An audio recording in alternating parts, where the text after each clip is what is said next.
and every opportunity can lead itself to being the point at which the battle turns, and this could very well be one of them, as this will be a beautiful spot for Bleed to set up some big damage on the Drogos if he can find some good shots. The salvo connects, but not able to get a lot of damage from the Spitfires as of yet, as another one kind of misses off to the side, and that's allowed for this blue team to continue to push their way in, and they do break the base. Heat Haze is popped for Shaolin on the outside, looking for the duel against the Bomb King, and finding a little bit of damage, but not able to get the full kill, as Croter is on the backside now, very low in HP, and is not putting any impact as he gets blown off the map. The Dread Serpent looking to get here to again help convert. The Tempest to respond, but not able to stay up as the defense tries to set itself up. Oh, and just barely is Bleed able to get back to the point, but he gets fallen as Cybate finds himself what is a triple kill at the very end, and very quickly it's 2-0 Flashpoint. At Grok, and the King Bomb coming to punish as he's able to find Croter, looking for more damage right in front of the torch, but no, it's going to be a complete trade 2 for 2, but still the numbers at the end of all of it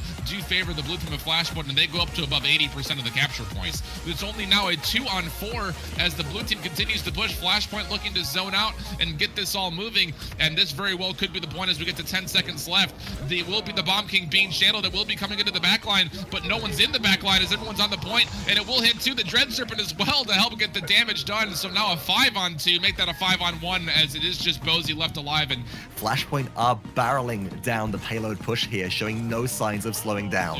Conversion that payload already is. If they can find themselves a pick or two and bring numbers into this, they should be able to convert, but easier said than done as the full red team is here, set up and ready to go. And Fishiko tries to break that as he poppy bombs right into the back line, but loses that duel as he was into a 1-on-3 situation. The Dread Serpent does come out, but the Headhunter from the backside looking for damage from beyond, but not finding it. And the Dragon's Fury coming out as well does just barely connect the Cog before the channel ran out, but still 3 members here from the blue team, and no one can contest as too much damage coming out from Grok and too much sustainability and frontline presence from the Barrack and the Makoa results in a 2-0. Another 2-0 in game 2. Very quickly will drop, and that's just what we're seeing. Navron is going to try to hold down the front line here, but how long is that going to last?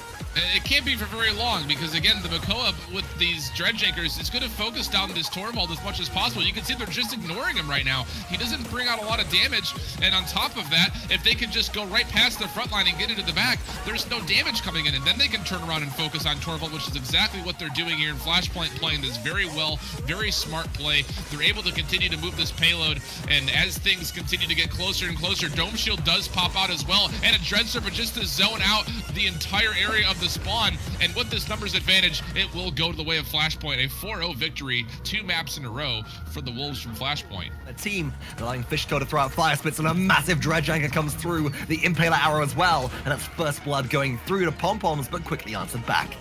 Yeah, and this is going to be really interesting to see how Bozy is able to get his way in. They're doing the right thing by going off of initiations from hooks. Again, that pluck damage is super strong right now. 80% damage will essentially at least take off half of a health pool from an entire champion if you can connect it. And with Croter and C. Cody with double support, they're able to really keep themselves in this fight a lot longer than they had previously. But still, Cybate showing how good he is at playing damage dealers, able to find another kill onto the Ying. Janka will come through on a Fishko from Bozy around the outside. The payload push is continuing, resuming. Somebody's going to have to step in and stall this one out. It's going to be Shaolin in Heat Haze right now, but out comes the Hyper Beam from Torvald. Phoenix finds 2 there. Can't find the conversion kill onto the remaining 2 members, but Cybate comes in to clean up. That's a full house wipe with 3 to Phoenix, 2 to Cybate. That's a 2-0 lead on the scoreboard at under 5 minutes. Once again, Flashpoints are still looking as unstoppable as but at the minute 30, again, Fishko is still here doing a ton of damage and finding kills with his front line as Cephicloud finds 2. The Dome Shield to zone things off. Heat Haze will not be enough to keep Bleed 94 out of the sights of the enemy team, and it will be Flashpoint again, taking it 3 maps at 4-0 on the round count. And this could be huge. Torvald, currently sitting on Hyper Beam, is just going to sit around the corner waiting for the enemies to go into the right angle to be able to be thrown off the map. Actually decides to contest, and we've got 5 seconds left on this payload push. There's been an Ancient Rage. She's just out of base, but only now are we seeing Skitlight respond to the fact that Torvald was sitting stalling out the payload. Now we've hit overtime, and the respawn advantage goes through to Flashpoint. No ultimates burn for Flashpoint either. They've got all 5 members here, and they're getting the shutdown. That was some phenomenal ninja play coming through from Phoenix. What nerve and what just temperament of steel they must have to be able to hold their position and sneak in at the last moment. Up again, though, ultimates from Flashpoint was sitting on Scout, which isn't going to do a great deal, but the CC immunity could be useful here. Watch out for Hyper Beam. That's exactly what comes through. Wow. Flashpoint throw their opponents off the objective. They go in with Sapphire Cloud. The barricade is almost available. It's going to go down in just a second. Mucky is trying to contest, but how long can they last here? Perfect retake coming through from Flashpoint. 99%. Nobody can contest from Skitlight unless they conquer onto the objective, and Mucky will soak a rocket and an arrow to the face and go down. Phenomenal execution coming through from the red team here. Second is going to try and contest yet again, but they're hit with a Runic Blast, followed up by a Fire Spit, and they too go down. That's going to be Flashpoint taking control of the objective for this time around. Off the mark. Well, Torvald was actually winning a very nice 1v1 against the Makoa, and now at the end of that, he's actually going to get a Hyper Beam, and the Dimensional Link will just barely be enough to get the Ying back on. Sorsa dipping the toes in the water, and with Waters on the back end looking for damage, it's just up to these last two players to keep this payload from moving too far, and Sorsa makes the right move by going back towards his base, waiting for the team, but they're going to have to commit here soon, because there's still a bunch of time on the clock, and the payload is right on that point, and a Dread Serpent to disengage everybody off of it. This is looking good for the red team thus far, but still, West 2 is here. He finds himself a kill, and Second is there as well, but does fall, do both of them. And with the 4-on-2, the red team is overpowering this one and very well could go up 3-1 if they can find the kill on Sorsa, and they do. They are staggered and they are scrambling to try and get out of the area. Now pincered as Waters comes through from behind again and finds a big planted with a Dread Serpent Peel. Is it enough? He's staying alive. Waters is invisible in Heat Haze.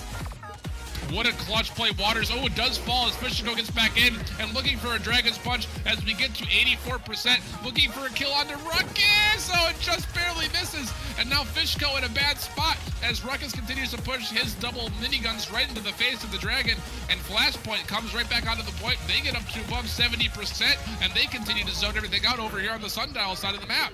Neck and neck, but who's going to make it onto the objective? Second so low, forced into reversal. It's going to have to be Westo. Shell spins through, has Ancient Rage available, no Dragon Punch to counter. There is a Dome Shield available for Barak, but they're back in base. They're only just respawning, but Fishko now has Dragon Punch channeled. They take out Westo, they take out Waters, but Second, Sorsa, and Maki come back in strong. It's Barak versus the world, but here comes the Dome Shield, locking it down. Phoenix finds Maki. Overtime is ticking. Sorsa will Dimensional Link in, but Ying is going to get shut down by Torvald here. Westo has made it back in time. 99 to 87 to 3-3. This is neck and neck, but the Hyper Beam is good. Overtime is ticking. Maki Runic Blasted gets shut down immediately. Can Second make it back there? They're going to be there briefly, and they will contest, but ultimately they will fall, and that will be overtime ticking for the very final time.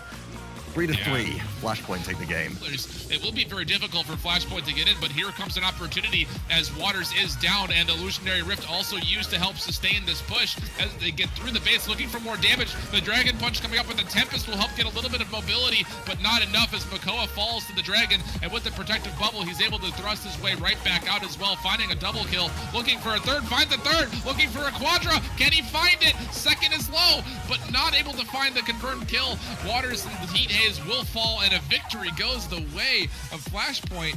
Thanks again to Fishko finding 4 of the 5. But Sapphire Cloud using Half Shell here, and we can immediately see how much of an advantage that is going to give the Flashpoint because the shielding is still there, but the Dredge Anchor is still available during that time. There is so much protection coming out for the team in blue, and despite Waters Ruckus finding somebody on the backline, is it going to be enough? Get round the outside and back to this objective. Phoenix comes through, and to kick things off, well, have a Dragon Punch. No Immortal available. The Dredge Anchor pull is good enough coming through from Makoa to lock down Fernando. One down for Fishko. Hexafire cancelled out. Double kill for Fishko as Cog cleans up one. Cybate cleans up another. This is devastation from the side of Flashpoint. Skitlight are left with no leg to stand on. 99% in overtime. No reset. Hyper Beam to finish. And Flashpoint will clean up game number 3. They take the game. They take the set. They take the entire tournament and are your Gauntlet Open Qualifier Week 2 champions.